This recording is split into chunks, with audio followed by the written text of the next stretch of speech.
बिस्मिल्लाहिर्रहमानिर्रहीम। अस्सलाम वालेकुम। आज 28 जुलाई बरोज़ मंगल हम बात करेंगे। सुप्रीम कोर्ट में एक दरख्वास्त फ़ाइल की गई है और इससे पहले भी इस जैसी एक दरख्वास्त फ़ाइल हुई थी और अब की बार खैबर पख्तूनख्वा बार कौंसिल ने यह दरख्वास्त फ़ाइल की है और इस दरख्वास्त के अंदर ये मौक़िफ़ लिया गया है कि जो 3 जजेज़ हैं सुप्रीम कोर्ट के, जिनको एलिवेट किया गया है पंजाब से, इन तीनों की अपॉइंटमेंट गैर कानूनी है और इनकी अपॉइंटमेंट को ख़त्म किया जाए और इनकी जगह पर जो मेरिट के ऊपर पूरा उतरते हैं वो चीफ़ जस्टिस हैं पेशावर हाई कोर्ट के जस्टिस वक़ार अहमद सेठ साहब, उनको अपॉइंट किया जाए सुप्रीम कोर्ट का जज। इससे पहले जस्टिस वक़ार साहब की तरफ से ख़ुद भी एक पिटीशन फ़ाइल हो चुकी है और अब की बार खैबर पख्तून बार कौंसिल ने ये पिटीशन फ़ाइल किया और इस पिटीशन के अंदर बड़े दिलचस्प किस्म के एतराज़ात हैं या क्वेश्चंस हैं या जो ग्राउंड्स ली गई हैं वो मैं आपके साथ शेयर करना चाहूँगा। पहले मैं आपको ये बता दूँ कि जो हमारा आर्टिकल है कॉन्स्टिट्यूशन ऑफ पाकिस्तान का, उसका आर्टिकल 175A वो हमें बताता है अपॉइंटमेंट ऑफ द जजेस of high court and supreme court. उसमें एक जुडिशल कमीशन होता है, जुडिशल कमीशन ऑफ पाकिस्तान। जब भी किसी सुप्रीम कोर्ट के जज के लिए अपॉइंटमेंट चाहिए होती है तो चीफ़ जस्टिस उसका हेड होता है उस जुडिशल कमीशन ऑफ पाकिस्तान का, और एक साबका सुप्रीम कोर्ट के जज होते हैं, एक मौजूदा जज होते हैं। इसके अलावा जो वज़ीर कानून है वो इसका हिस्सा होते हैं, अटारनी जनरल ऑफ पाकिस्तान इसका हिस्सा होते हैं, पाकिस्तान बार कौंसिल से एक नुमाइंदा लिया जाता है और इस तरीके से जो एक जुडिशल कमीशन ऑफ पाकिस्तान बनाया जाता है। जुडिशल कमीशन ऑफ पाकिस्तान नामों के ऊपर गौर करता है, इंटरव्यूज़ लेता है और उसके बाद वो पार्लिमानी कमेटी को चले जाते हैं। पार्लिमानी कमेटी में अपोजिशन के लोग भी होते हैं और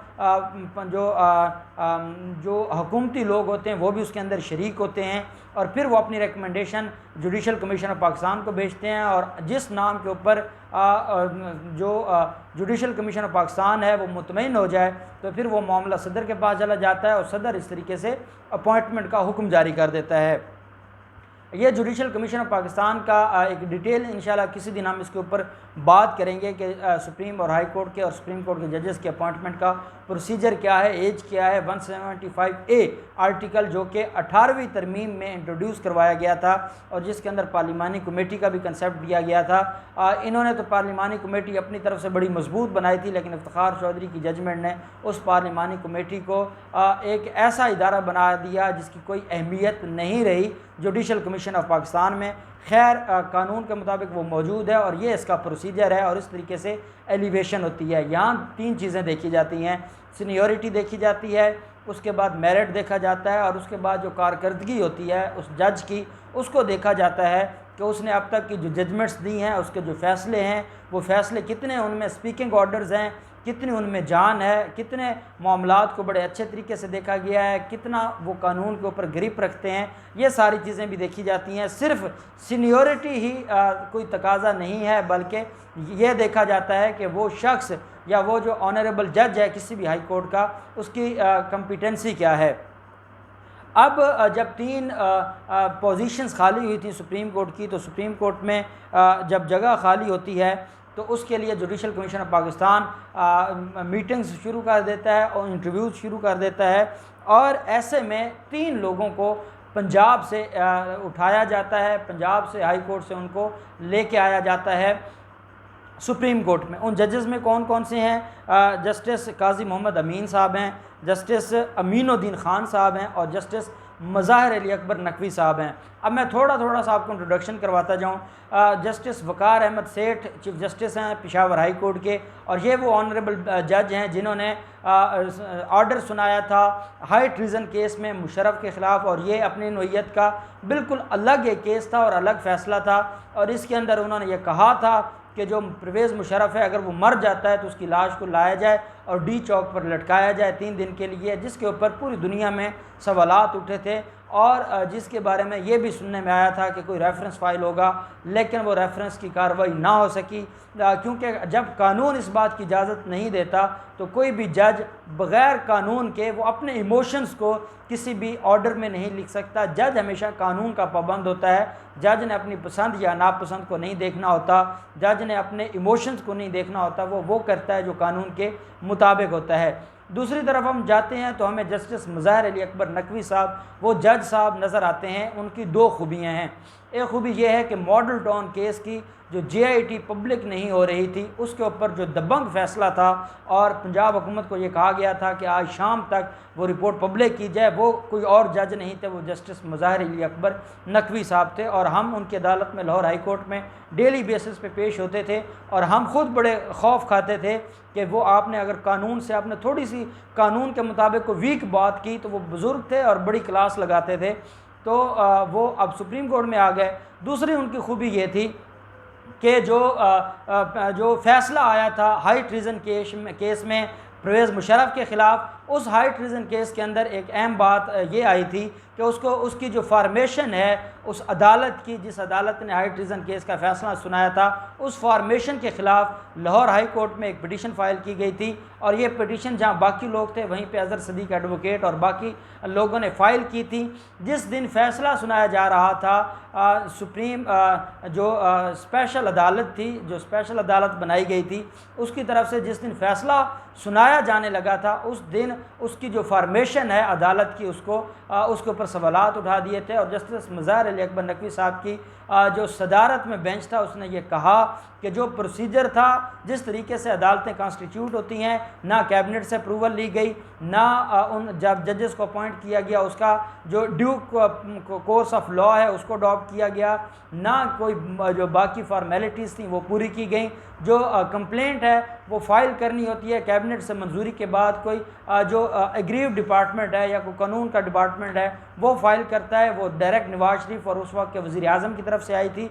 और जो जजेस की अपॉइंटमेंट थी वो इफ्तिखार चौधरी ने बतौर चीफ जस्टिस की थी, हालांकि उसके पास अख्तियार नहीं था कि वो डायरेक्ट उसका करे ये मामला, क्योंकि आर्टिकल 6 ये कहता है कि जो हाई ट्रीज़न का केस है ये किसी आम अदालत में नहीं चलेगा, ना ये लाहौर हाई कोर्ट, ये किसी हाई कोर्ट में चलेगा, ना सुप्रीम कोर्ट में, बल्कि ये उस अदालत में चलेगा। वो अदालत कौन बनाएगी? पार्लियामेंट बनाएगी।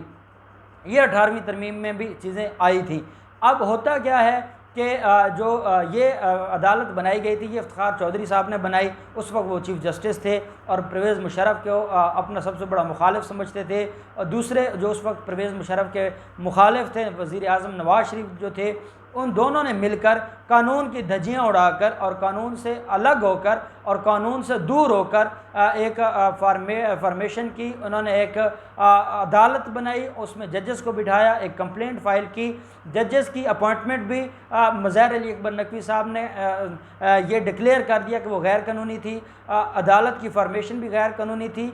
और सबसे बड़ी बात ये कि जो कंप्लेंट फ़ाइल की गई थी, जो उसका प्रोसीजर था हाई ट्रीज़न की कंप्लेंट फ़ाइल करने का, वो भी अडॉप्ट नहीं किया गया था। और इस तरीके से जस्टिस मुज़ाहिर अली अकबर नकवी साहब ने ये फ़ैसला दिया था कि जो फॉर्मेशन जब गलत है तो उस सज़ा की क्या अहमियत रह जाती है। इस तरीके से वो अदालत की फॉर्मेशन को गैर कानूनी डिक्लेयर कर दिया था।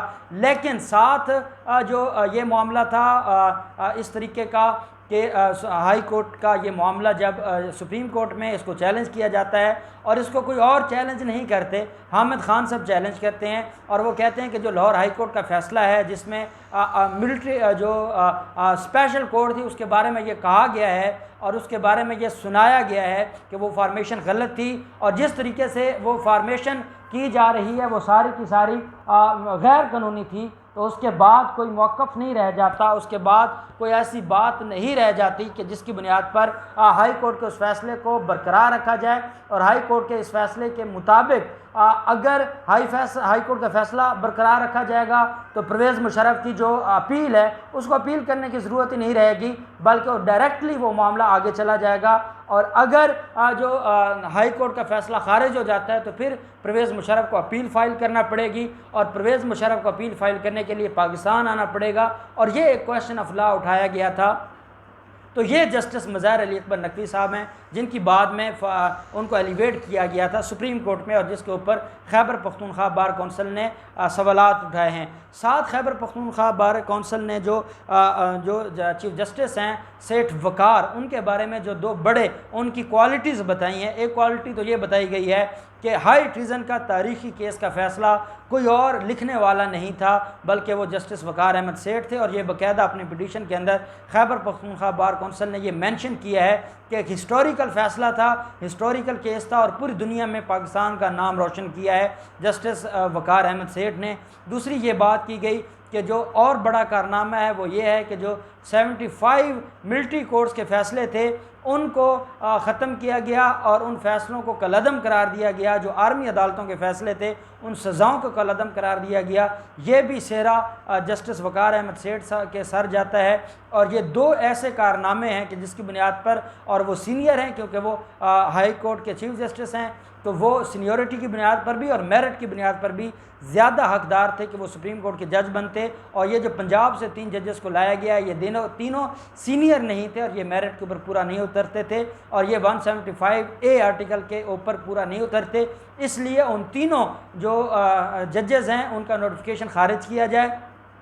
उनके हक़ में जो जुडिशल कमीशन ऑफ पाकिस्तान का फ़ैसला है उसको खारिज किया जाए, कलअदम करार दिया जाए। और वजारत कानून ने जो उनके हक़ में समरी भेजी है उसको खारिज किया जाए, कलअदम करार दिया जाए। और सदर ने जो नोटिफिकेशन जारी करके उनको अपॉइंट किया है, उनको एलिवेट किया है, सदर के उस नोटिफिकेशन को भी कलअदम करार दिया जाना चाहिए। और इन जजेस को हटाकर जो बाकी जजेस हैं जैसे पेशावर हाई कोर्ट के चीफ जस्टिस हैं उनको अपॉइंट किया जाए। और साथ ये कहा गया है कि अगर सुप्रीम कोर्ट के जजेस को एलिवेट करते हुए कानून की धज्जियाँ उड़ाई जाएंगी तो ये इंडिपेंडेंस ऑफ जुडिशरी के ख़िलाफ़ होगा, ये अदलिया की आज़ादी के ख़िलाफ़ होगा। अगर मेरिट के ऊपर आला अदलिया काम नहीं करेगी तो वो कैसे किसी और इदारे से मेरिट के ऊपर काम करवा सकती है। इसलिए वो जो जुडिशल कमीशन ऑफ पाकिस्तान का फ़ैसला है और वो जो नोटिफिकेशन है प्रेसिडेंट ऑफ पाकिस्तान का उसको सेटिसाइड किया जाए और जस्टिस वक़ार अहमद सेठ को सुप्रीम कोर्ट का जज अपॉइंट किया जाना करीन इंसाफ होगा। ये दरख्वास्त फाइल की है। पहले वक़ार सेठ साहब की तरफ से अपनी दरख्वास्त पेंडिंग थी, अब एक नई दरख्वास्त आ गई है। अब देखते हैं कि सुप्रीम कोर्ट इसके ऊपर बेंच बना के इसकी क्या समाअत होती है। जो भी डेवलपमेंट होगी हम आपके साथ शेयर करते रहेंगे। बहुत शुक्रिया। अल्लाह हाफिज़। पाकिस्तान जिंदाबाद।